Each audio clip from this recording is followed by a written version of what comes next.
Salam dan bahagia Bapak Ibu guru hebat semuanya. Saya Luputu Yuliastri, calon guru penggerak angkatan 10 SMK Negeri 1 Tejakpula, Kabupaten Buleleng. Pada kesempatan ini, saya akan memaparkan koneksi antar materi modul 2.3, yaitu coaching dalam supervisi akademik. Adapun tujuan pembelajaran khusus, yaitu CGP menyimpulkan dan menjelaskan keterkaitan materi yang diperoleh dan membuat refleksi berdasarkan pemahaman yang dibangun selama modul 2 dalam berbagai media. Yang pertama, pemikiran reflektif terkait pengalaman belajar. Adapun pengalaman atau materi pembelajaran yang baru saja diperoleh pada modul 2.3, yaitu dalam modul 2.3 ini, saya mempelajari supervisi akademik yang bertujuan untuk pengembangan kompetensi diri dalam setiap pendidik di sekolah.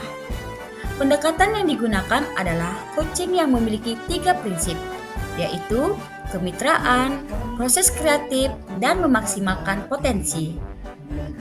Kompetensi inti coaching yang harus dimiliki diantaranya kehadiran penuh atau presence, mendengarkan aktif, dan mengajukan pertanyaan berbobot. Percakapan berbasis coaching menggunakan alur Tirta, yaitu mulai dari menentukan tujuan, mengidentifikasi masalah, rencana aksi, dan tanggung jawab. Terdapat 3 tahapan supervisi akademik, yaitu pra-observasi, yaitu perencanaan, observasi, yaitu pelaksanaan, dan pasca observasi, yaitu refleksi dan tindak lanjut. Emosi-emosi yang dirasakan terkait pengalaman belajar antara lain, yang pertama, rasa cemas. Sebelum mengetahui isi materi dalam modul ini, saya sedikit cemas karena khawatir tidak mampu dalam memahami dan mengaplikasikannya. Perasaan emosi yang kedua yaitu tertarik. Setelah mempelajari dalam eksplorasi konsep, diskusi melalui ruang kolaborasi dan elaborasi pemahaman, saya mulai tertarik dalam memahami isi dari modul ini. Kemudian, perasaan ataupun emosi yang ketiga yaitu gembira. Saya merasa sangat gembira saat mampu melakukan praktik coaching bersama rekan CGP dalam ruang kolaborasi dan demonstrasi konseptual. Dan perasaan atau emosi yang saya rasakan yang keempat yaitu optimis. Saya merasa optimis untuk mampu mengaplikasikannya di sekolah tempat saya mengajar. Apa yang sudah baik berkaitan dengan keterlibatan diri dalam proses belajar? Saya mampu berkolaborasi dengan rekan sesama CGP saat mempraktikkan proses coaching menggunakan alur Tirta dan sesuai dengan prinsip coaching dalam ruang kolaborasi dan demonstrasi konseptual, baik berperan sebagai coach, coachee, maupun sebagai pengamat atau observer. Apa yang perlu diperbaiki terkait dengan keterlibatan diri dalam proses belajar? Yang perlu diperbaiki adalah kemampuan dalam mengajukan pertanyaan berbobot agar dapat menggali informasi permasalahan pada diri coachee sehingga dapat menemukan solusi atas permasalahan yang dihadapi. Adapun keterkaitan terhadap kompetensi dan kematangan diri pribadi saya, yaitu setelah saya mempelajari modul 2.3 tentang coaching dalam supervisi akademik, kompetensi saya mulai berkembang, ditandai dengan mampu mempraktekkan proses coaching menggunakan alur Tirta, baik sebagai coach, coachee, maupun pengamat. Saat saya mempraktikkan proses coaching, saya harus mampu mengendalikan diri dari asumsi-asumsi pribadi dan rasa emosi sehingga muncul kematangan berpikir dan bertindak agar sesuai dengan prinsip coaching, yaitu kemitraan, proses kreatif, dan memaksimalkan potensi. Hal kedua yaitu analisis untuk implementasi dalam konteks CGP. Memunculkan pertanyaan kritis yang berhubungan dengan konsep materi dan menggalinya lebih jauh. Bagaimana agar prinsip coaching dapat diterapkan dalam kegiatan supervisi di sekolah? Menurut saya, prinsip coaching dapat diterapkan jika kepala sekolah memiliki pengetahuan tentang coaching dalam supervisi akademik dan mau mengaplikasikannya. Kegiatan supervisi jangan hanya bertujuan sebagai bagian penilaian guru saja. Namun, supervisi harus dijadikan sebagai cara untuk meningkatkan kompetensi akademik guru sehingga tidak hanya melakukan observasi kelas saja, tetapi harus ada percakapan pra-observasi dan pasca-observasi. Kemudian, dalam percakapan pra-observasi, kepala sekolah harus mendiskusikan perencanaan yang akan dilakukan oleh guru. Sedangkan saat pasca observasi, kepala sekolah memberikan umpan balik atau tindak lanjut terkait pelaksanaan observasi kelas yang dilakukan guru.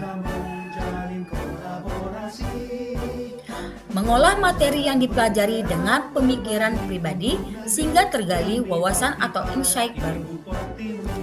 Coaching dalam supervisi akademik dapat berpengaruh dalam terwujudnya pemimpin pembelajaran yang berpihak pada murid. Pembelajaran yang berpihak pada murid adalah hal yang sangat penting untuk diterapkan dalam lingkungan sekolah. Agar dapat terwujud pembelajaran yang berpihak pada murid, maka guru harus memiliki kompetensi menjadi pemimpin pembelajaran. Menjadi pemimpin pembelajaran harus memahami perkembangan murid secara menyeluruh. Tidak hanya aspek kognitif saja, namun juga harus memahami karakter dan sosial emosional murid. Dengan demikian, tujuan coaching dalam supervisi akademik untuk mengembangkan kompetensi guru agar dapat meningkatkan kinerja dan terwujudnya pembelajaran yang berpihak pada murid. Menganalisis tantangan yang sesuai dengan konteks asal CGP, baik tingkat sekolah maupun daerah. Tantangan terberat yang saya rasakan adalah menyeragamkan pemahaman tentang coaching dalam supervisi akademik kepada komunitas sekolah. Karena belum semua anggota komunitas sekolah paham akan pentingnya dan peran daripada coaching. Supervisi akademik hanya dijadikan sebagai penilaian rutin kepala sekolah kepada guru saja. Seharusnya dapat dijadikan sebagai pedoman untuk meningkatkan kompetensi guru.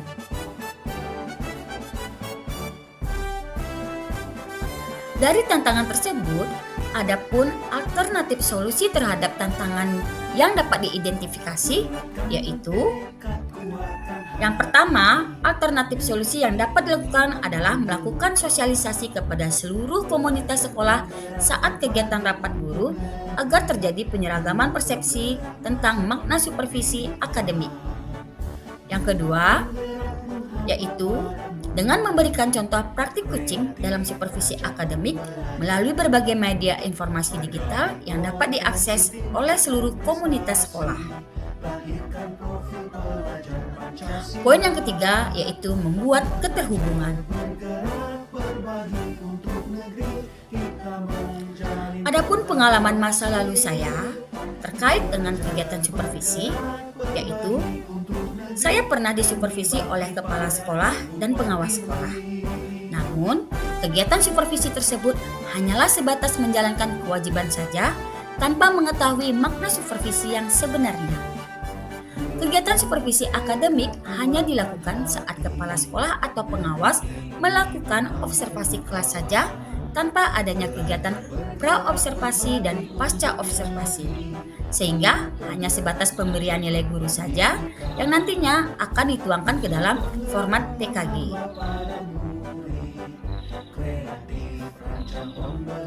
Harapan untuk penerapan di masa datang yaitu saya berharap ke depan kegiatan supervisi ini harus dijadikan salah satu bagian dalam peningkatan kompetensi guru dalam bidang akademik dengan menggunakan prinsip coaching yaitu kemitraan, proses kreatif, dan memaksimalkan potensi. Konsep atau praktik baik yang dilakukan dari modul lain yang telah dipelajari antara lain pada modul 2.1. Dalam pembelajaran berdiferensiasi, murid dikelompokkan berdasarkan kebutuhan belajarnya agar dapat memaksimalkan potensi yang dimiliki. Begitu pula dengan praktik coaching yang harus memaksimalkan potensi uji agar dapat menemukan sendiri solusi atas permasalahan yang dihadapi. Kemudian pada modul 2.2, dalam pembelajaran sosial emosional terdapat teknik stop dan mindfulness yang dilakukan untuk dapat membuat suasana menjadi lebih kondusif. Saat melakukan coaching pun, seorang coach harus menerapkan teknik tersebut agar dapat fokus dan terwujud kehadiran penuh saat melakukan proses coaching. Jadi, berikutlah keterkaitan antara modul 2.1 dan modul 2.2 dengan modul 2.3 terkait dalam coaching pada supervisi akademik.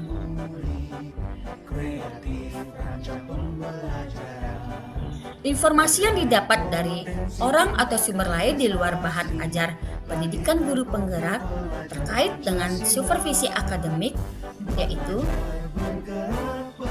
faktor utama pelaksanaan supervisi akademik oleh kepala sekolah, di mana kesadaran sekolah akan kompetensi supervisi yang harus dijadikan semangat dan dukungan oleh para guru. Coaching yang diberikan kepala sekolah akan memberikan pengaruh pada proses pembelajaran. Suasana kebersamaan sekolah yang mendukung bisa dijadikan sebagai sarana untuk membangun kinerja lebih maksimal dan kegiatan supervisi akan berjalan dengan nyaman. Kutipan ini berasal dari Putra Aditya Dwi dalam tulisannya, yaitu penerapan coaching untuk meningkatkan kompetensi kepala sekolah dalam supervisi akademik yang saya akses pada hari Senin tanggal 23 Juli 2024 pada laman link berikut ini. Demikianlah pemaparan koneksi antar materi modul 2.3. Semoga apa yang saya sampaikan bisa memberikan manfaat bagi Bapak Ibu guru hebat semuanya. Salam dan bahagia. Terima kasih.